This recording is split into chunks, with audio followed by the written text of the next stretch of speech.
present the annual budget for year 2026 for the kind consideration of the National Assembly.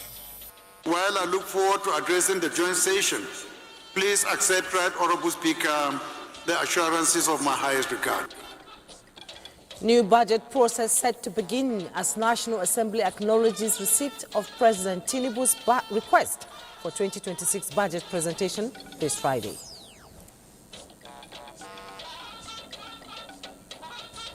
Calling for heightened security preparedness across all states during the year 2025 festive season. Nigeria Governors Forum in frantic push to secure flashpoints nationwide before holidays. It matters to us, that the elephant in the room is confronted, and we're not seeking to carry the whole country at one go.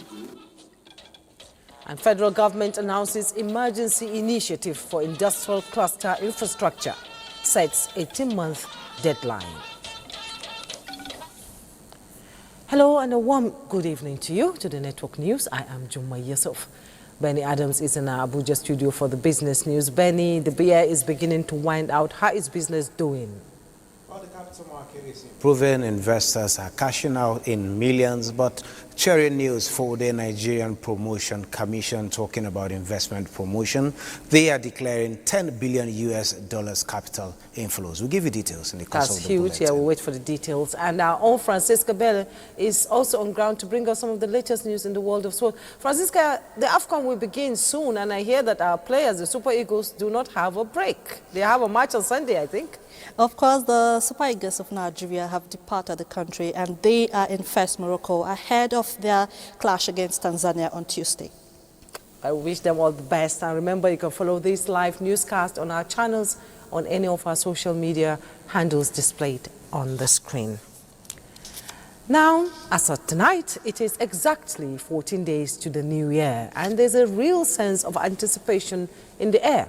As 2025 winds down and many look ahead to 2026, it feels like a fresh page is waiting to be written. And so tonight on our survey, we're asking you a feel-good question. How are you feeling about your chances to shine, thrive, and really level up in the coming year? We want you to pick your vibe from the options provided in tonight's poll. And hopefully it reflects your vibe and energy as well as a positive outlook. Well, that's just me saying so. You'll join the conversation tonight on our NTA online platforms and drop your vote. Let's know your 2026 outlook. We'll be waiting. Now let's get the news. President Bola Tinubu is currently attending the National Caucus meeting of the All Progressives Congress, APC, in Abuja. Vice President Kashim Shettima, former Vice President Professor Yemi Oshibajo, and President of the Senate, Godswill Akpabio, are equally attending the meeting. The meeting holding at Conference Center of the State House also has sitting and past state governors, National Assembly members, and other stakeholders in attendance. State House correspondent Musbah Wahab reports that the caucus meeting is holding under the chairmanship of Professor Nantawi Wada. The party national chairman lauded President Bola Tinubu for his leadership, which has seen the party grow in popularity and size. The meeting is holding ahead of the National Executive Committee meeting of the party slated for tomorrow, Friday. The President of the Senate. Meanwhile, President Bola Tinubu will on Friday, December 19, 2025, present the 2026 national budget estimate to a joint session of the National Assembly for consideration and passage. National Assembly correspondent Lami Ali reports on these and other proceedings at the Senate this Thursday. Mr. President and Commander-in-Chief will present the annual budget for year 2026 for the kind consideration of the National Assembly. 3 presidential communications were read in the course of plenary proceedings in the Red Chamber, first of which is the notification to present to the joint session federal government's fiscal proposals for 2026. Another request from the President is the 2025 budget of the Niger Delta Development Commission, as well as the confirmation request of the newly appointed Chief Executive Officers of the Nigeria Midstream and Downstream Petroleum Regulatory Agency, and the Nigeria Upstream Petroleum Regulatory Commission. The confirmation process of the two appointees was expedited as they were invited immediately for screening to enable confirmation Friday. Senate had, at the commencement of plenary, confirmed 34 career and 30 non-career ambassadors appointed on the 4th of December by President Bola Tinubu, Senators Sahabi Ya'u and Ireti Kingibe, after the confirmation noted that Zamfara State and the Federal Capital Territory have no representation in the ambassadorial appointments. I would want us to draw the attention of Mr. President that Zamfara State needs his, we need also to be included. We've always had an ambassador and we're not included in this list. I assure you that I will take it up with Mr. President and it shall be addressed. The list of ambassador nominees is not exhaustive.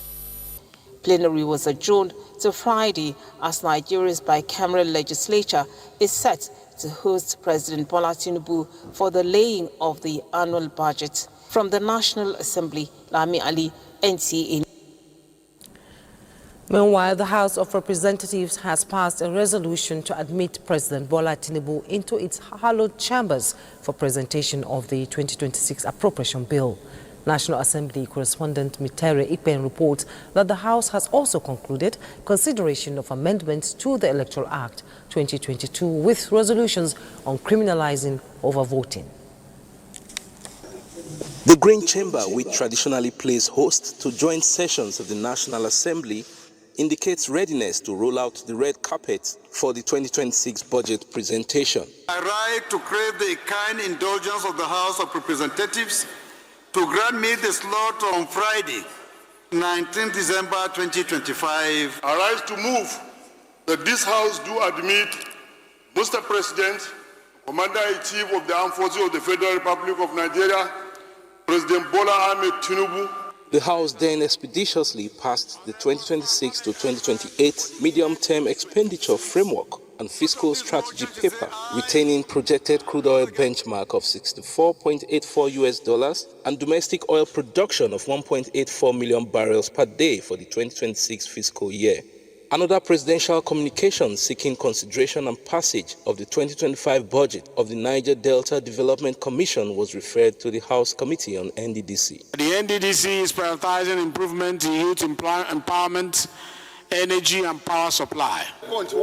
Critical amendments to the Electoral Act 2022 include the provision mandating political parties seeking a merger to each give 9 months notice to INEC, and another proposal to make presiding officers liable for overvoting. Where the number of votes cast at an election in any polling unit exceeds the number of accredited voters in that polling unit, the presiding officer shall deduct the number of excess votes across all political parties in that political unit, and the presiding officer shall be prosecuted in accordance with the provisions of Section 145 of this Act. The House Committee on Electoral Matter believes that diaspora voting is still a tall order. There are some things that we ought to put in place first. In Nigeria today, our registration of NIN, I believe, is still about 30%. That's what you call social security number in America.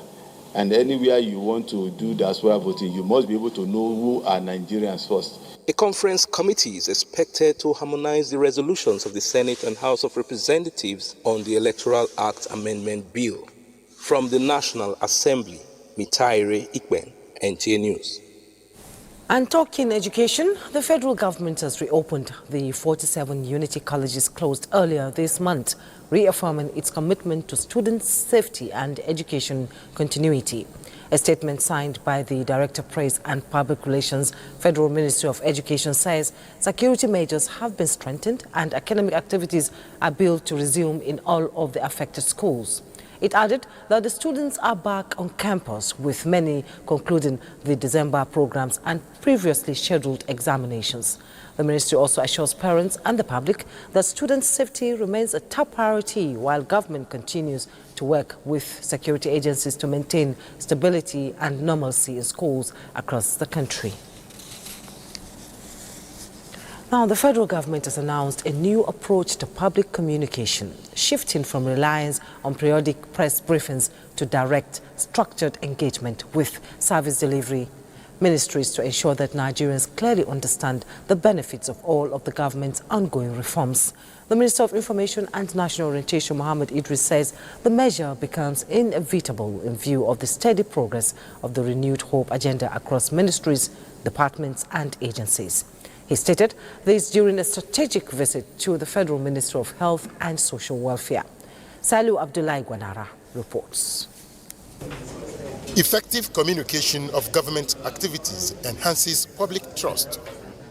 In order to tell good stories, the government storyteller believes the new strategy, in addition to the traditional ministerial press briefings, will add value to information flow and boost credibility. There is a need for us to identify key ministries and go to them and learn more about what they do.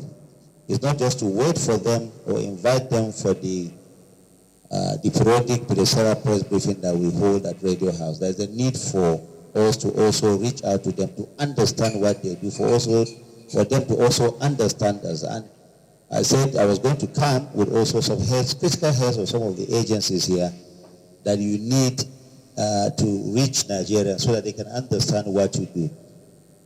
It is said in the communication parlance that 50% of the execution is actually in the communication, meaning that if you don't communicate, you have done nothing.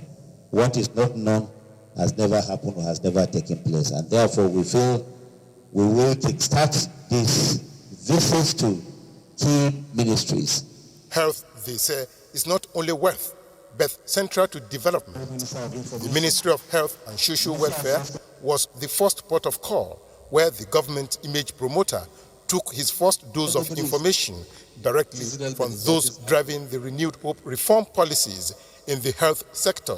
So I want to say that your visit essentially is very timely because you and your agencies can help tell more of the story of President Bola Ahmed Tinubu's successes in health. You came to the right starting point for your visit, because without health, there is nothing else. There is no work, there is no farm, there is no trading, there is no business, there is no manufacturing, there is no infrastructure, there is no driving, there is nothing. Health is so critical, and I think that's the wisdom that the President had in prioritizing health transformation out of his renewed hope agenda.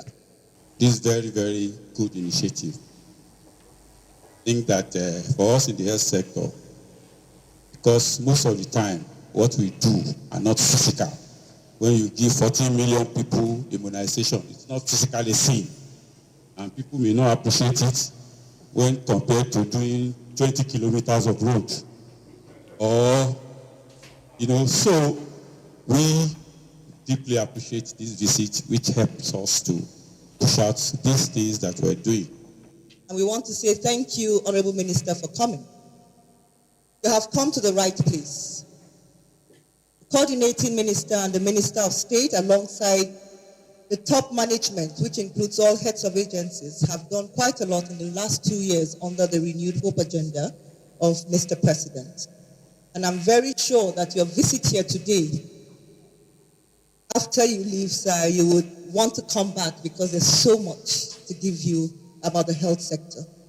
The minister was accompanied by heads of relevant agencies under his watch, who are at the forefront of redefining government communication and ensuring that Nigerians fully understand ongoing reforms in line with President Bola Ahmed Tinubu's renewed hope agenda. In Abuja, Salihu Abdullahi Gwanara, NTA News. Meanwhile, Sanu Abdullahi Gwanara, our reporter, also reports that the Minister of Information and National Orientation, Mohammed Idris, has also indicated that the federal government is taking decisive measures to revive the abandoned headquarters building of government press to end several years of neglect and waste. He made this known while on an assessment tour of the facility in Abuja. Let's take a listen. Tattered roof, broken glass windows and doors are visible symbols of vandalization on these gigantic structures sitting in Asokoro, the nation's capital city. Record from the ministry shows that the construction of this new headquarters complex of the federal government press, which began 24 years ago but stopped 9 years ago, was being handled by DVT & Co., a construction company with now an unknown address at the cost of 351 million naira. This is heart-wrenching. This is colossal waste to the nation. Like you said, the foundation stone was laid here during the administration of President Obasanjo in 2001. Virtually, the building has been virtually completed, about 70% complete, as we can see. Some of the equipment was supplied here as far back as 2007. It's so sad that many of this equipment are still even in their crates. No one has made any attempt to even open up these crates to see what is there. Some of the technology have become really obsolete already. But at a time that government is trying to preserve what it has, I think this is a time for stock taking to look at what we need to do with this place so that we can bring it back to use for the benefit of Nigerians. The inspection by the minister and staff of the ministry is to renew the hope of these multi-billion naira equipment and structures that are wasting. At that time, we needed just a fraction of money to see this completed. But now, of course, with inflation, we know what that means. It's billions of naira in waste here.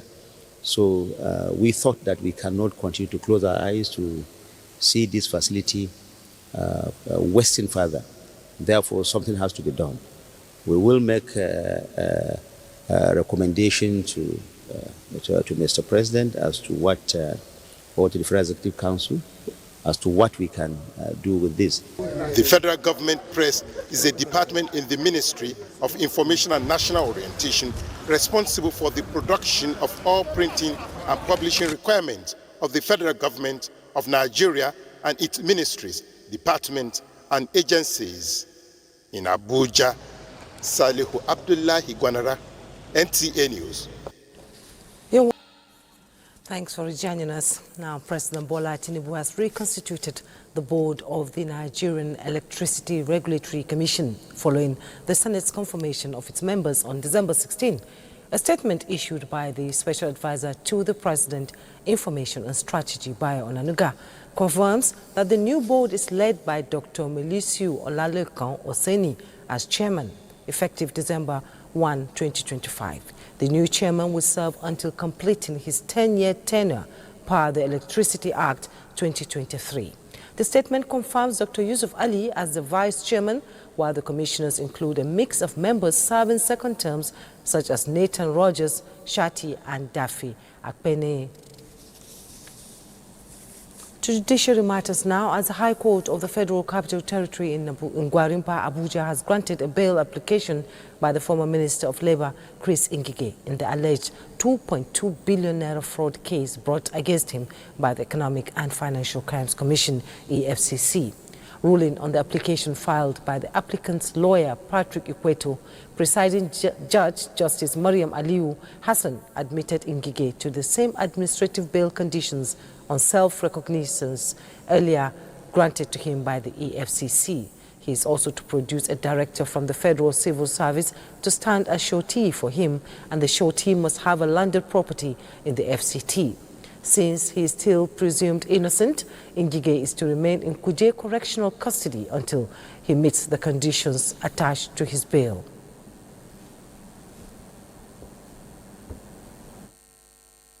The former minister is in court on an 8-count charge of alleged contract fraud to which he had pleaded not guilty. The matter has been adjourned to January 28 and 29, 2026 for continuation of the substantive trial. And many more senior citizens aged 65 and above have continued to benefit from the 1.9 billion naira Renewed Hope Elderly Support Scheme, Season 3. An initiative of the Nigeria's First Lady, Senator Oluremi Tinubu. Omori Elizabeth brings us a compilation of a few more states that have now benefited from the initiative. Elderly in Bauchi State also benefited from the support program to enhance their welfare. We are very happy. We are praying for him. May God bless him and protect him. I would like to appreciate the First Lady of Nigeria, that's Ms. Oluremi, for this great gesture that she has given us. It is therefore our moral duty and indeed our joy to ensure that they live their twilight years in comfort. In Kaduna State, beneficiaries praised the First Lady for the show of love. This, they say, reaffirms the commitment of their gender to help them navigate challenges of aging gracefully. Government, they are caring for elderly people. This is my first time to witness such like this. I thank God. I have never experienced anything like that. This is my first time to receive something from people. The scheme, senior citizens in Mina say, will ease financial pressure for those who give their youth shaping values for the younger generation. I'm happy, like a child will cry. I thank God. I borrow money to put fuel for machine come. God bless her. We all have some businesses we are doing. We also take care of our family. Our prayers will go a long way to help them in the administration of this country. Beneficiaries in Benue State noted that the fund will bridge retirement gaps. It's unbelievable. I've never experienced this in my life. This is the only administration that I have benefited immensely. As a widow, even if it's tomato or pepper that I'm going to sell, I know that since she gave us this money from one heart, because she's a woman with a heart of gold, this money, when you put it into business, is going to come 100-fold. They also went home with goodie bags for the festive season. Elizabeth Omori, NT News. There's no good feeling like putting smiles on the faces of the elders. And the Nigerian Governors Forum is making frantic efforts to boost security across flashpoints and other high-risk areas nationwide as part of measures to ensure a safe and successful celebration during the Yuletide and beyond. This was part of the resolutions reached at the end of the forum's 8th physical meeting in the year. Correspondent Abubakar Akwanga reports. This is the 8th meeting of the Nigeria's Governors Forum, and the arrival of governors signals the commencement of the prolonged session that lasted several hours, with issues of security and the well-being of Nigerian citizens topping the agenda. The forum received a communication from the Office of the National Security Advisor calling for heightened security preparedness across all states during the year 2025 festive season. This is due to increased population movements, large public gatherings, and heightened public safety risks. Additional financing by the World Bank for the Nigerian Community Action Resilience and Economic Stimulus Program to facilitate disbursement to states to support livelihoods, food security, public works, and resilient building interventions was also at the front burner. The Nigerian Governors Forum also acknowledged the outcome of the 3rd edition of the Primary Healthcare Leadership Challenge Award, which recognized 13 states for outstanding performance, with Yobe State winning the overall Best Performing State Award.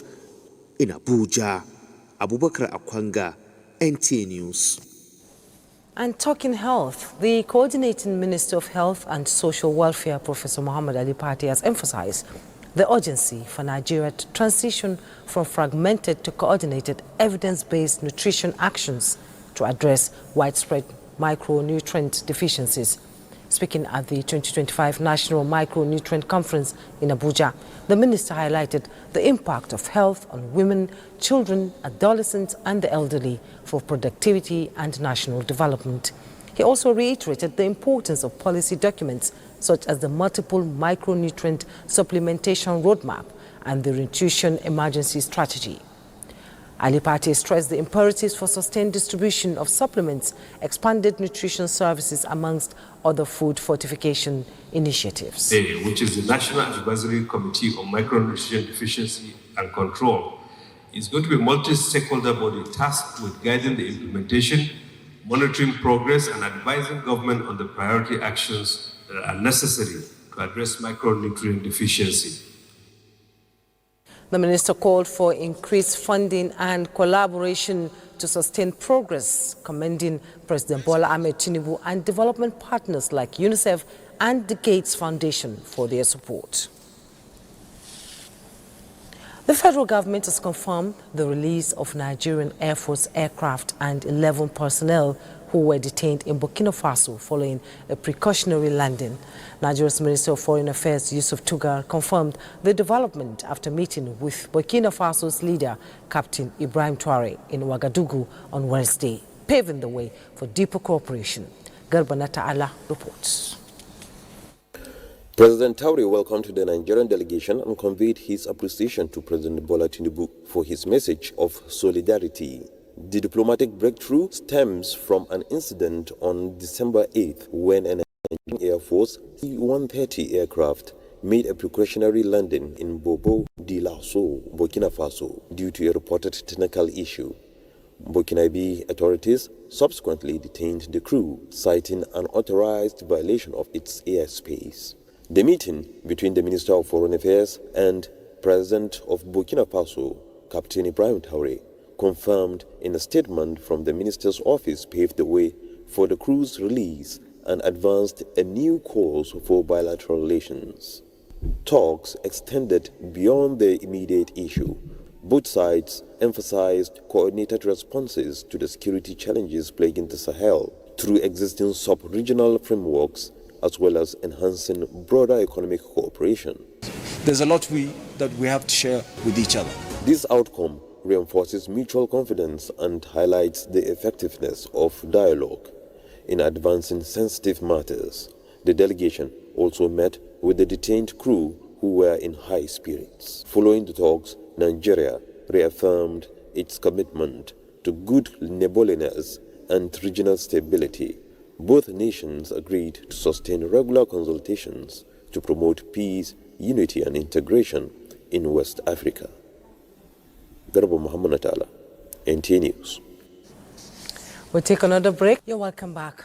The federal government is committed to ensuring improved power supply and other key infrastructure across industrial clusters in the country in the next 12 to 18 months. This was at a tour of industries in the Udu industrial layout by Minister of State Industry, John Eno, in Abuja. Benny Adams reports. After the roundtable talks about the challenges, prospects, solutions and timelines agreed upon, it was time to see for self, hear from the players on the sport and enforce commitment. If we can't get it right in a cluster that's as close as it do, then you can, it has an implication in terms of what our successes would be across the country.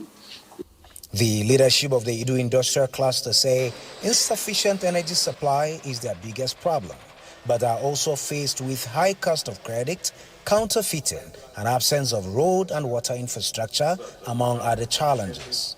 This, the minister say, are challenges already receiving attention by all stakeholders involved. It mustn't be up to 12 months. The members of my team are already at work.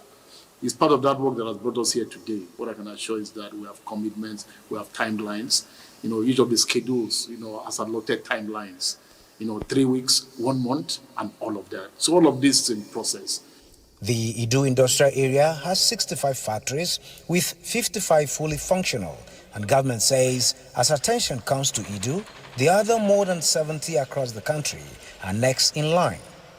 In Abuja, Benny Adams, NTA News. And Benny Adams is standing by for more, on business. And Benny Adams, that's good news for industrial clusters across the country. Well, it's also good news for local and international investors as more money is coming into the country. Now, the Nigerian Investment Promotion Commission, NIPC, says Nigeria recorded more than $10 billion capital inflows in the year ending, signaling renewed investor confidence and the positive impact of ongoing economic reforms. Executive Secretary of NIPC, Aisha Rimi, represented at a media engagement in Abuja, revealed that $5.2 billion was generated in the first quarter of 2025, up from $3.4 billion in the same period of 2024.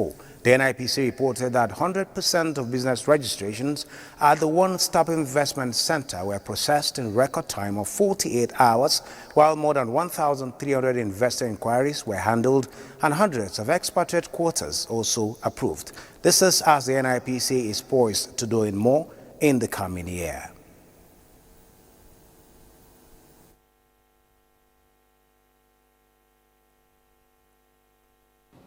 So our goal is clear, to translate investment interest into real job-creating, revenue-generating projects that support national economic objectives.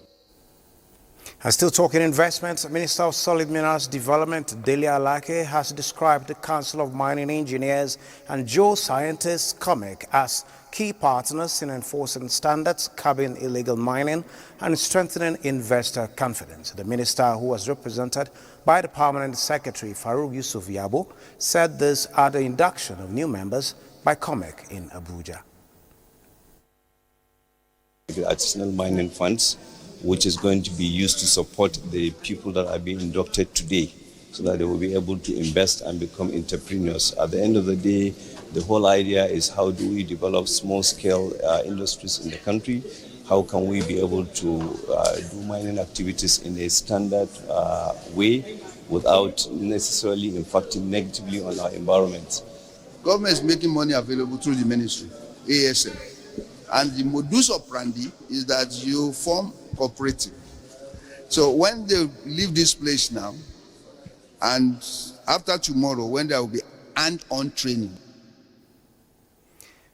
Well, looking at the markets, major equities markets across Africa, from Nigeria to Johannesburg in South Africa and Tunisia, all sustained bullish run this Thursday. This is as investors gained 332 billion naira in Nigeria, with 35 gainers, led by Nestle, against 26 decliners, led by Stanbic. Both Nigerian and South African stocks appreciated by 0.35% apiece, while the Tunisian Tune Index appreciated marginally, driven by industry stocks.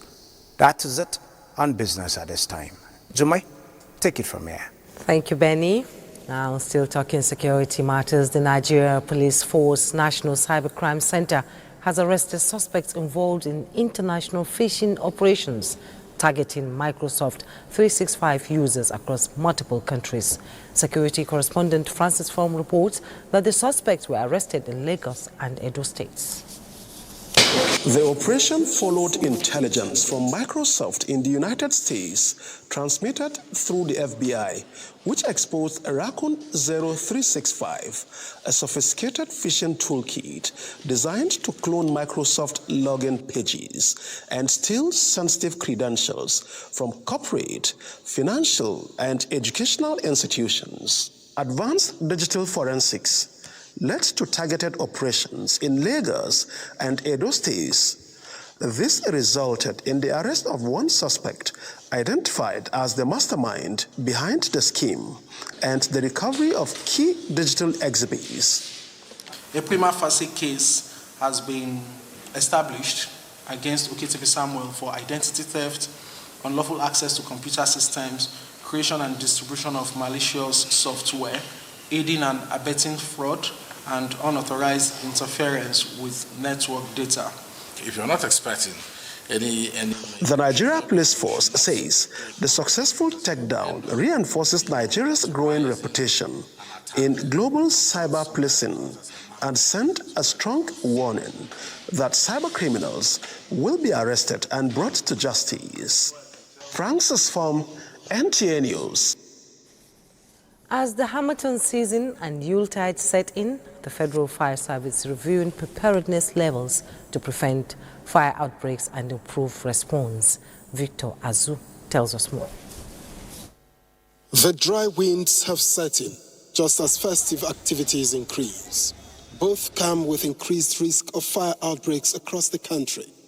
In a virtual meeting with all zonal controllers, the Controller General of the Federal Fire Service, Samuel Olumode, reviews preparedness levels and operational plans, stressing the need for constant readiness during the Hamilton and holiday period. All our operational men, there's a standing rule: no leave, no break. you must be on duty during this period. Beyond response, the emphasis is on prevention. The Controller General urges the public to take extra care with electrical appliances, open flames and fuel storage, reminding Nigerians that most fires during the season are avoidable. As the Yuletide approaches, the service says vigilance, quick response and public awareness will be key to keeping homes, markets and public spaces safe. In Abuja, Victor Azu, NTA News. The transition to paperless work processes is being described as more than a technological upgrade, but a fundamental shift in how public service operates. The move emphasizes efficiency over bureaucracy, transparency over opacity, and accountability over discretion, signaling a new culture of service delivery across the civil service. Now, this was the focus at the office of the head of the Civil Service of the Federation, Paperless Civil Service Gala and Awards Night, where the Secretary to the Government of the Federation, George Akume, and other stakeholders stressed the impact of digital transformation on improving governance and public sector performance. Hamman Jabani reports.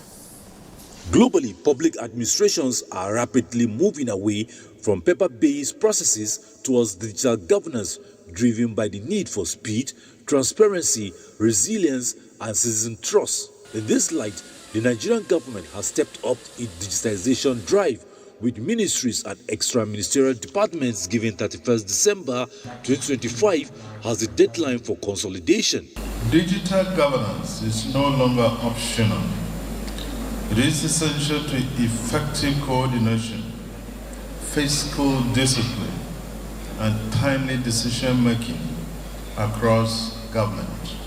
Every digital initiative, system, and technology we implement must prioritize locally developed solutions, support Nigerian expertise, build local capacity, and rely on homegrown innovation wherever possible. For Galaxy Backbone and the One Government Cloud, the initiative represents a unified, sovereign, and scalable digital spring. We reaffirm our commitment alongside our partners to continue working tirelessly to ensure that MDAs achieve full digitization and unlock the true benefits of a paperless government. All this is Nigerian, proudly Nigerian, in the Nigerian government data center. Gov asset management, our own OTP, authenticator, so many things that you would see in a world-class organization run by world-class organizations around the world, but now is driven by Nigeria and Nigeria by Nigerians for the public sector. For the ministries, it reflects a collective resolve to build a modern, responsive, and citizen-centered public service. I can assure you that currently the Ministry of Solid Minerals Development is a model that is leading the way with respect to transforming productivity, efficiency, and service delivery. Today, we are celebrating and recognizing, awarding ministries and extra-ministerial agencies that have so performed. The directive is now on ministries yet to comply to ensure that 31st December 2025 does not pass them by. Hamad Jabani, NTA News. Thanks for joining us. President Bola Tinubu has once again expressed his administration's commitment towards the operationalization of the revised National Migration Policy 2025 by ensuring its effective implementation at national and subnational levels. Ruth Aguele reports that this was during the National Migration Dialogue held in Abuja with the theme, Setting a New Momentum for National Migration Governance. Children 12, 13, 14, 15, 16, 17 are being trafficked. The tales from irregular migration continue to dominate conversations around the world, with efforts to promote regular migration and harness its potential for development. These key drivers at the National Migration Dialogue are amplifying their voices for the effective implementation of the revised National Migration Policy. which President Bola Tinubu, in his message, says aligns with his administration's renewed hope agenda, as the dialogue provides an opportunity to deepen coordination and strengthen partnerships for sustainable human capital development towards managing migration in a safe, orderly, and dignified manner. Nigeria has demonstrated strong commitment to regional cooperation. The revised national migration policy introduces innovations, strengthens institutional coordination. This policy represents efforts to align Nigerian migration governance with contemporary realities. Nigeria currently hosts over 6 million internally displaced persons. This reality reinforces the need for policies that go beyond emergency response and focus on durable solutions. These milestones marked the collective endorsement of the policy by all relevant institutions and stakeholders. As the dialogue continues, stakeholders are urged to focus on innovative solutions, collaborative approaches towards the full implementation of the policy. In Abuja, Ruth Aguela, NTA News. Thank you, Ruth. And now let's join Francisca for updates on sports and the kickoff of the AFCON 2025. Francisca.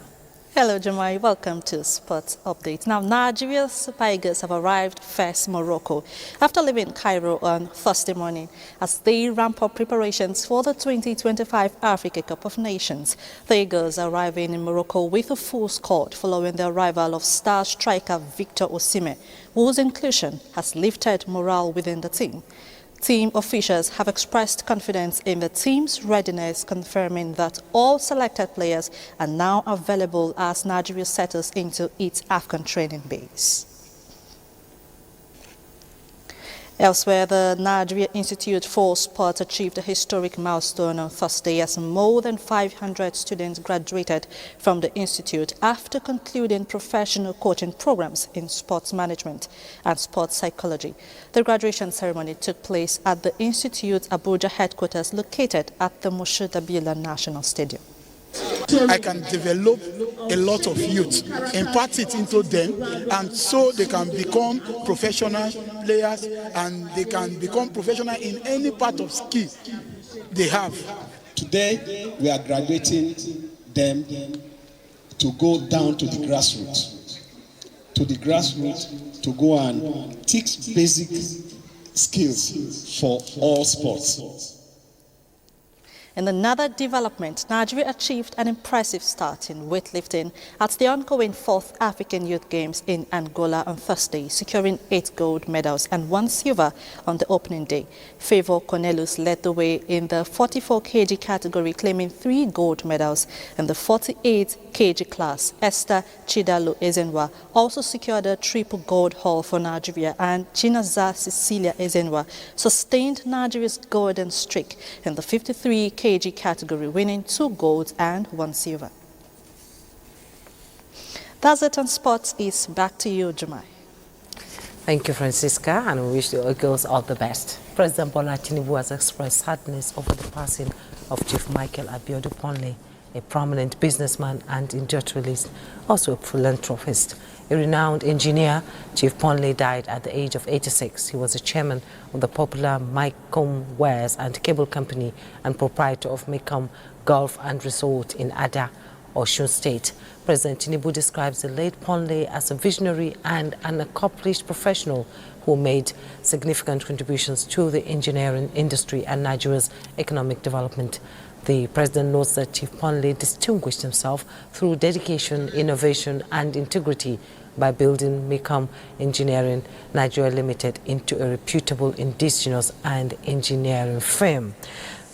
Engineer Ponle provided employment opportunities to many young Nigerians. He contributed meaningfully to national development as he also helped to uplift his immediate community. President Tinubu extends his heartfelt condolences to the Ponle family, the management and staff of Mycom Engineering, and friends and professional associates of the deceased. He prays for comfort and strength for the family and the peaceful repose of the soul of the elder statesman. Now, the result of our survey is in, and we do have a strong show of optimism from Nigerians as we approach 2026. A combined 86.2% of respondents are feeling either very optimistic or optimistic about the year ahead, with 60.4% ticking very optimistic and 25.8% going with optimistic. However, 8.8% of our respondents say they are averagely optimistic, while those not optimistical all came to 5% of the respondents. 2026 promises to be better than 2025 for all of us, and this is hoping that the positive energy and vibe we see in tonight's survey is certainly something to carry forward. Well, that's NTA Network News for tonight. Thanks so much for your time. On behalf of the production crew, I am Jumwe Yusuf. Good night.